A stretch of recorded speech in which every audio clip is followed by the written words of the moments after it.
Hello दोस्तों, आप सभी का स्वागत है हमारे YouTube चैनल पर।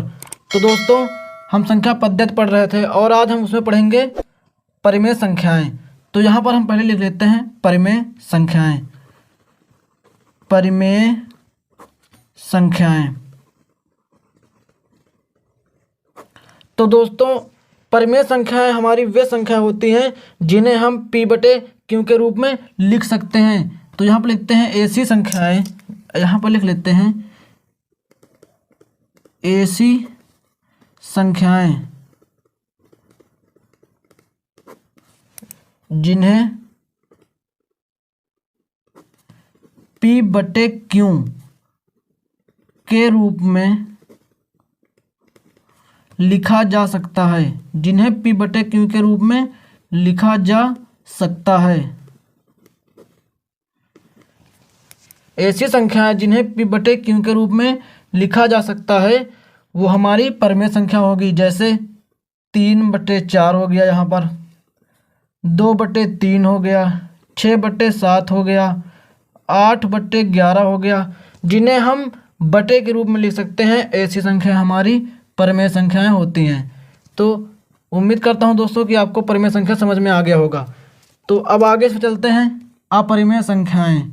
यहाँ पर लिख लेते हैं अपरिमेय संख्याएं। तो साथियों, आपको बता दूं, अपरिमेय संख्याएं हमारी वे संख्याएं होती हैं जिन्हें P/Q के रूप में नहीं लिखा जा सकता। तो यहाँ पर लिख देते हैं ऐसी संख्याएं, ऐसी संख्याएं जिन्हें P/Q के रूप में नहीं लिखा जा सकता। Q के रूप में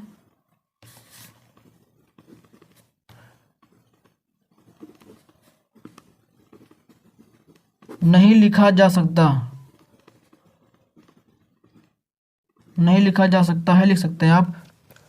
ऐसी संख्याएं जिन्हें P/Q के रूप में नहीं लिखा जा सकता वो हमारी कौन संख्या होंगी? अपरिमेय संख्या होंगी। जैसे √2 हो गया, √3 हो गया, √7 हो गया, √11 हो गया। जिन्हें हम रूट में लिखते हैं ऐसी संख्याएं हमारी अपरिमेय संख्याएं होंगी।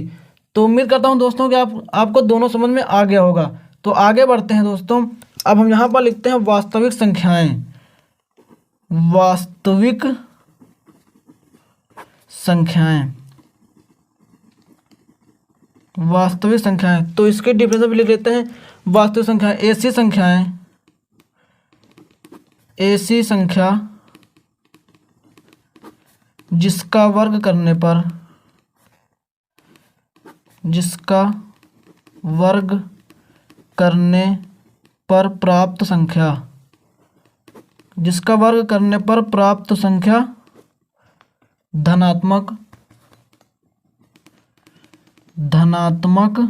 ऐसी संख्या, ऐसी संख्या जिसका वर्ग करने पर प्राप्त संख्या धनात्मक हो या आए, धनात्मक आए, वो हमारी संख्या वास्तविक संख्याएं होंगी। जैसे यहाँ पर हम क्या करेंगे, 5 का वर्ग करेंगे तो 25, तो हमारा कितना होगा, 25 आ जाएगा। इसी तरह ऐसी संख्याएं जिनका वर्ग करने पर धनात्मक संख्या प्राप्त हो वो हमारी वास्तविक संख्याएं होगी।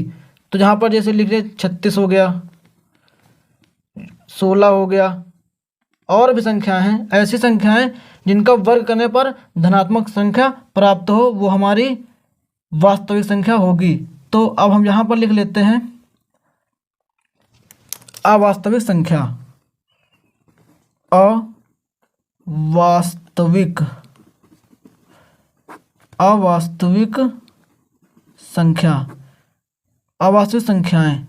तो साथियों, अवास्तविक संख्याएं कौन संख्या होती हैं?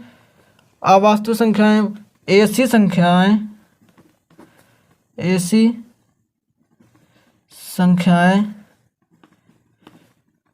जिनका वर्ग करने पर, वर्ग करने पर प्राप्त संख्या, प्राप्त संख्या ऋणात्मक हो, प्राप्त संख्या ऋणात्मक आए या हो, ऋणात्मक हो। ऐसी संख्याएं जिनका वर्ग करने पर प्राप्त संख्या ऋणात्मक संख्या में आए, माइनस में आए। इसमें क्या है, इसमें प्लस में आए और इसमें माइनस में आए। ऐसी संख्याएं जिनका वर्ग करने पर ऋणात्मक आए, ऋणात्मक संख्या में आए, ऐसी संख्या हमारी क्या होगी, अवास्तविक संख्याएं होंगी। तो यहाँ पर समझते हैं जैसे यहाँ पर हो जाएगा हमारा -√3, माइनस का √6 हो जाएगा,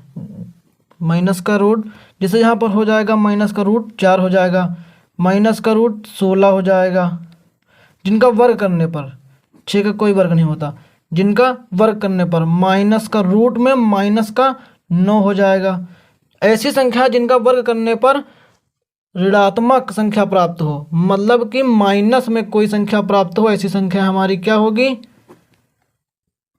अवास्तविक संख्याएं होंगी। साथियों, उम्मीद करता हूं कि आपको वीडियो समझ में आया होगा। अगर साथियों आपको वीडियो समझ में आया है तो चैनल को सब्सक्राइब और वीडियो को लाइक ज़रूर करें। मिलते हैं नेक्स्ट वीडियो में, तब तक के लिए धन्यवाद। जय हिंद, जय भारत।